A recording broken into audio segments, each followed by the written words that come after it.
How do you go from here? You are so loving and kind. You are so mighty and grace, sovereign in all of your ways. Oh Lord, to hear, maker of heaven and earth, God of all creation, your name resounds in the heavens, Lord. I'll do it again. You are so loving and kind.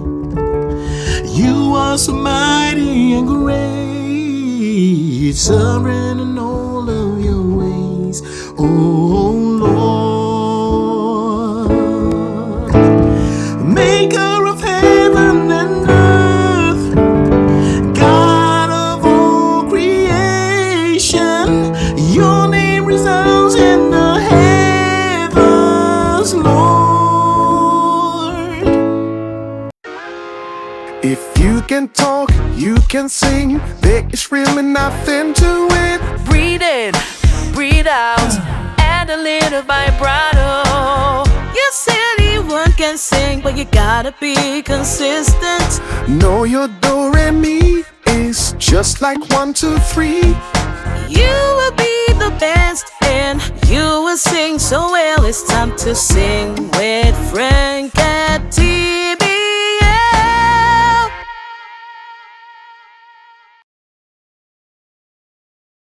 Hello, everybody. Welcome again to another episode of Singing with Frank at TVL. And TVL means the vocal lexicon, the language of the voice, the language of singing. And this is where you learn everything you need to know about singing and how to improve your singing. Anybody can sing. I always say that. If you can talk, you can sing. Now, I'm a living testimony, all right? There was a time I couldn't sing, but now I sing and I teach millions around the world how to sing. And a lot of people have become great successes now.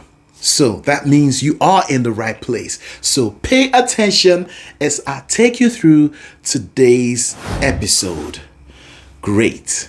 Now, one of the major differences between talking and singing, though they work similarly in here, but one of the major differences is the usage of notes. Yeah. So when you're talking, right, you take it easy. You use fewer notes, like I'm talking to you right now. I can't be talking to you like this and maybe talk like this and then maybe go low like this. That would be weird. So what do? When you talk, you use a few notes and there's not much expressiveness in the mouth. You don't talk like this, okay? You don't talk like that, right? But when you sing, it's different. You use different notes. Some notes could be in a low place where you are most comfortable. And that place is called your chest voice. Like when I started, you are so loving and kind. That was my chest voice. Now I know you may say it sounds high, but that's the higher part of my chest voice. Now remember, when we say chest voice, mixed voice, and head voice, we are not just talking about a single note. We are talking about an area occupied by your chest register in your range. Yeah, so it's an area which comprises several notes that make up the chest voice. So you have the lower part of your chest voice. Let's say, for instance, I'm singing this song on the lower key and this is B flat. I will start like this. You are so loving and kind. Did you hear that? You are so mighty and grace. Already I'm singing in the lower part of my chest voice. You are so loving and kind. Well, I think it's okay, but when I begin to go lower, listen, let's go to G. This is G. You are so loving and kind. You are so mighty and great. Now I begin to become uncomfortable. Why? Because it's almost at the lowest part of my chest voice. That's not where my voice shines best. This could be you. This could be you. And sometimes, you know what? We find ourselves there by our own doing, right? Let me tell you something. A lot of singers, they put themselves in keys that don't let their voices shine. What do I mean? I mean this. For instance, you say a song, they want to know the key of a song, right? And the keyboardist show them the key. Oh, it's the key of F sharp. Already, they are afraid. They're like, oh my God, that's too high. Please reduce it. How on earth did you know how F sharp sounds? How did you know how F sharp sounds in that song? You haven't even heard it. Or you haven't even tried it. You haven't even given your voice a chance to know if you could sing it. So that's the tendency, the default mode of an average singer's mind. All right. Now, when you train your voice to the elite level, that won't be any problem at all. Whatever key they give to you, you find a way around it. You can sing it. But on that level, your mind will always, kick into the default mode of fear and anxiety regarding the notes. So it's always telling you it's too high. So your mind will pick a key that's way lower than where your voice shines best. What do I mean where your voice shines best? Like when I sang in a very low key, the key of G. I went, you are so loving and kind. You are so mighty and great. Now, I can decide to take it up by 1, 2, 3, 3 keys. Okay, now we are in the key of B flat. You are so loving and kind. You are so mighty and great. Now, already I'm feeling better, okay? I'm beginning to express myself. The sweet spot of my voice is like in the middle of that register.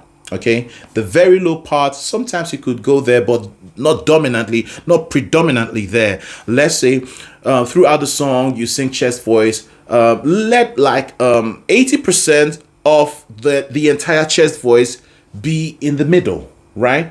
And then maybe 20% can drop way lower than where you started from, okay?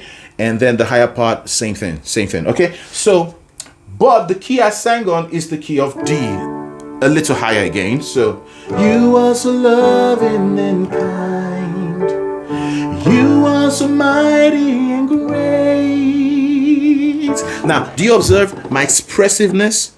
Great. Okay, so it's great. And see the expressiveness. Great. And great is a diphthong. What is a diphthong? It's a sound or a note that bends from one vowel into another. So we have in the word great A and E. All right? And I didn't go mighty and great. A lot of singers do that. Average singers, okay? Don't be average, be excellent. All right? Okay. So like I was saying, I've sang in an area, the key of D, where my voice shines best. Yeah, I'm doing my voice justice. I'm not suppressing it. But a lot of times, singers pick keys that are really, really, really low and don't do their voice justice. Now, that's what I call your comfort zone, the default mode of the voice, of the untrained voice. That's an evidence of an untrained voice, always wanting to change the key to a really low key where they stay comfortable. Now, let me tell you something about that. You're not really challenging yourself when you do that all the time. When you do that, you're just playing cool, right? You're not really challenging yourself to do greater things, better things, to hit higher notes and all that. And you stay at the same level. And not only that, you would lose the potential you have, because just imagine going to the gym and I just keep exercising my right arm, right? And I don't exercise the left arm. Anytime I go to the gym, I exercise my right arm. Now, what do you think is going to happen in a matter of time? Your guess is as good as mine. The right arm would be fit and stronger than the left arm. The left arm would be lethargic. That's exactly what happens when you are not really expressing yourself in the area where your voice shines best. You're suppressing your potential. So I would say I went from the high part of my chest voice. You are so loving and kind. And I went there into my mixed voice. So the mixed voice sounds like this. Maker of heaven and earth. Okay. Maker of heaven and earth. Maker of heaven and earth.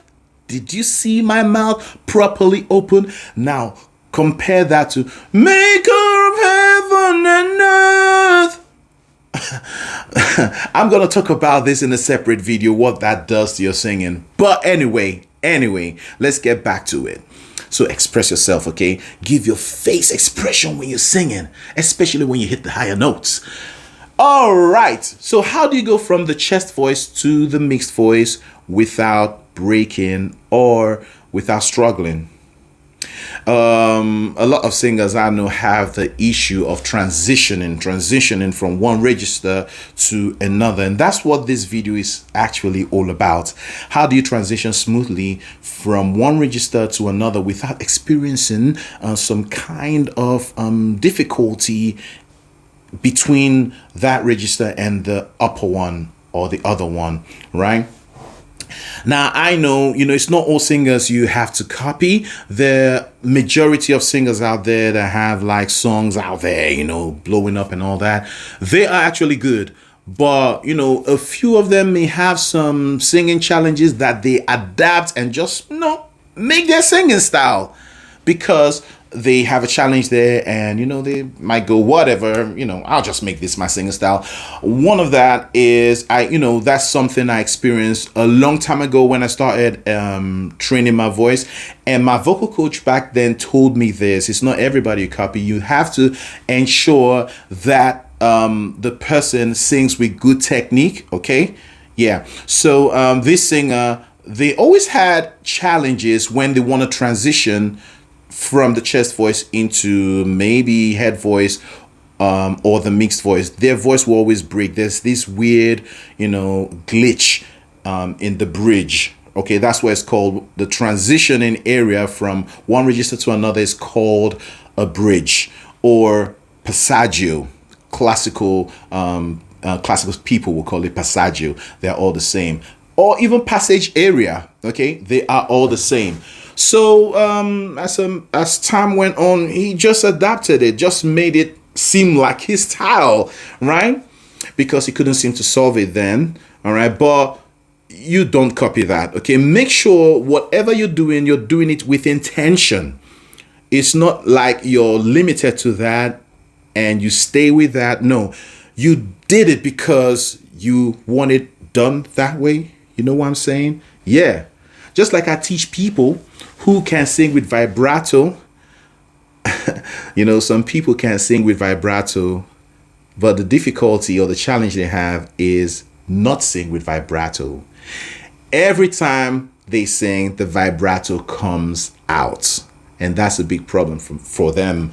I've taught a lot of them how to control their vibrato, especially when you're singing contemporary songs that don't require vibrato everywhere. So I teach them how to sing straight notes. Straight note is beautiful as well. Combination of straight note and vibrato is so beautiful. So going from one register to another smoothly requires you exercising, okay? And that's where lip rolls comes in. Exercises like lip rolls, that's one of the things it does. We're gonna do lip rolls on this note. Let's try 1, 2, go. Now, so the more you do lip rolls, the more your voice is able to transition smoothly. You won't even notice you moving from chest voice to the mixed voice.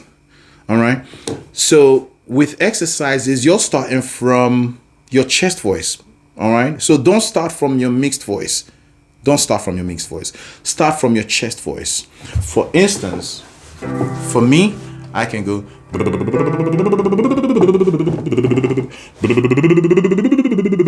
That's my chest voice, right? Now, as I go higher,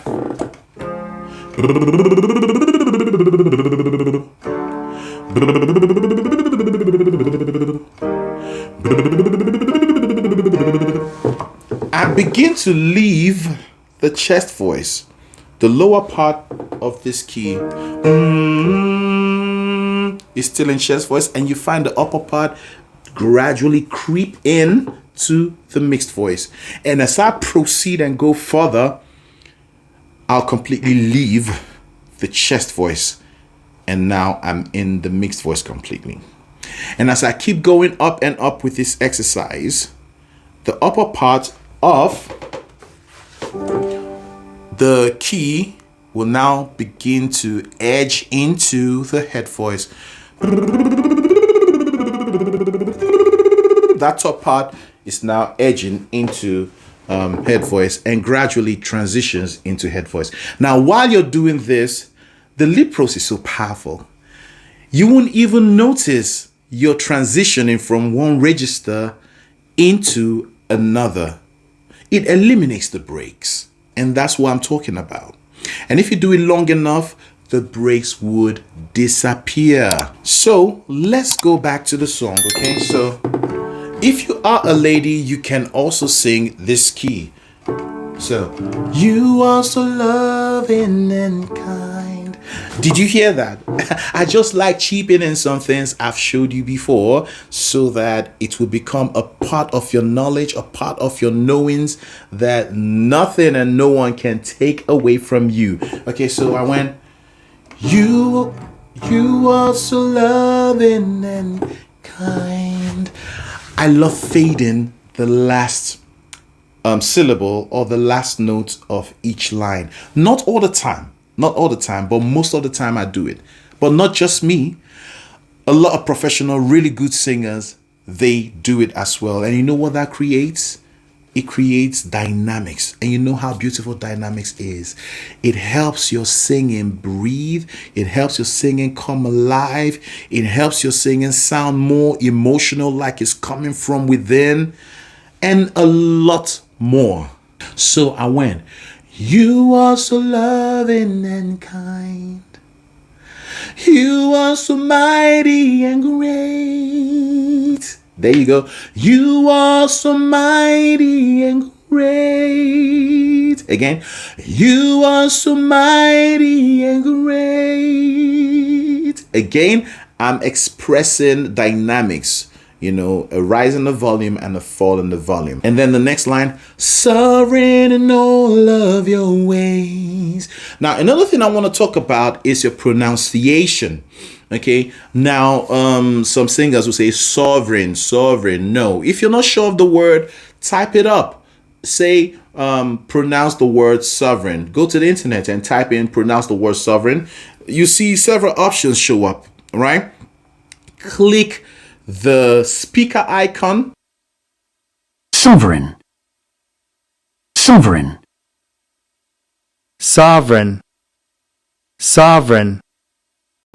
And you'd hear it. I like using Cambridge Dictionary because it gives you two options. One is the British way of pronouncing it, and the other one is the American way or the United States way of pronouncing the word. Okay, so when you say sovereign, that's not sovereign, it's not all. Sometimes these wrong pronunciations don't sit well in our singing and they ruin the sound. Okay, they kind of dilute the beauty of your voice or of your singing. Sovereign in all, not sovereign in all of your ways. In fact, let's go back to the beginning and check every word. Okay, so we go, you are so loving and kind. That is a diphthong. Kind.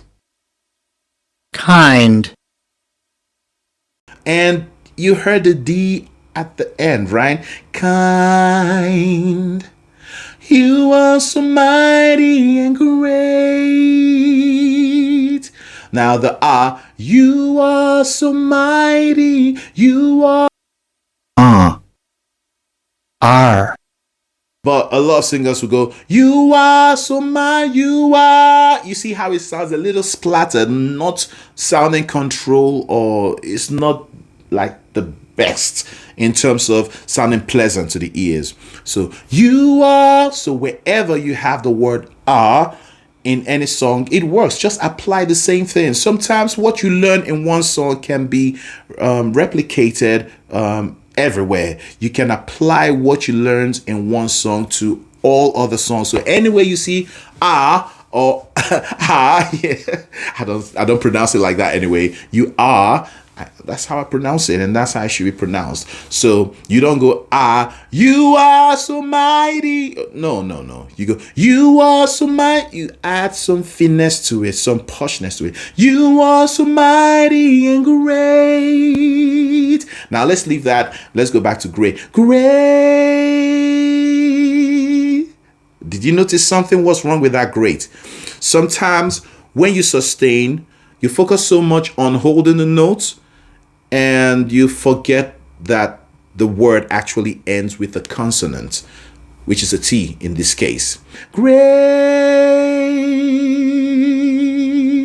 So no matter how long I sustain, I still have to make that word very clear. Else someone would think you're talking about the color gray. Gray. Did you see how destructive it could actually be to the meaning of a sentence or a word? Just one word you didn't pronounce correctly, and you change the entire meaning of that sentence. You are so mighty and gray in color? No, great. So you then go to, oh Lord, and that ends that the chest voice. The next time you come to, Maker of heaven and earth. Now, that note bend in the end is what I call a single note bend down. It's very, very nice. It adds something to your singing. I've been talking about note bends a lot. And you know, runs is made up of several note bends. But there's one that really good singers, some good singers, they put at the end, they bend it down or up. Maker of heaven and earth. They could have gone the most basic, sang it the most basic form of it. Maker of heaven and earth. Nothing wrong with it. But you add more when you do some kind of note bend on the end. I'm not saying do it every time, but sometimes just add it. How about the one that goes up? Let's see. Maker of heaven and earth. Equally nice. And the next one, God of, oh, by the way, some singers go, God of all, God of all. There's so many God of all. There's so many ahs. Okay, but that's not the reason why you have to change that God to God. Okay, because it's not all the time we have words that have after God. Okay, so the right pronunciation that most times makes it sit well in your singing is God. You go God of all creation, and that way it sits better. And in this case, there's no too much God of all. Okay, so after that one, we have your name resounds in. You see how clearly I'm pronouncing my words? Your name is aim, not your name. It's not a single vowel. It's not just a. Your name. Okay. Your name resounds in the heavens. Heavens, not heaven. Heavens, Lord. And that's it. So I transition from my chest voice to my mixed voice smoothly. Practice over and over again, because some of these things, some of these changes you're looking for don't happen overnight. You have to go back to it again and again. Teach the muscles how to do it naturally. As you're doing it, your muscles, They are getting it. Yeah, now we get it. We get it. Give us some more time. Give us some more days, they're saying, right? And by the time you do it like 3-4 weeks, you don't even have to think about it anymore. You just open your mouth and you transition smoothly from the low to the high notes. All right. So this is where I'm going to call it a day. Make sure you practice. Make sure you're consistent in your practice. That's the only way you can take your voice from where you are right now to the next level. And like I told you, anybody can sing. It's true, but you have to be consistent. Yes, anyone can sing, but you gotta be consistent. You have to practice. You have to be consistent. The things I teach, easy, very easy. And when you do them, it's fun. You just have fun. But at the same time, you're improving yourself. All right. So I'll call it a day now. Make sure you click the like button. And if this is your first time, please subscribe. All right. There's a join button. Click it and become a special member of this channel. And it's a way of also supporting this channel. There are 3 categories. You can choose one you want to use to support this channel. And guess what? You'd have access to perks. A video I upload may not show to just a normal subscription, but if you are a special member, you can watch it days ahead of its release date. Yes, so the join button comes with several benefits. All right, so keep practicing and I'll see you next time. Bye.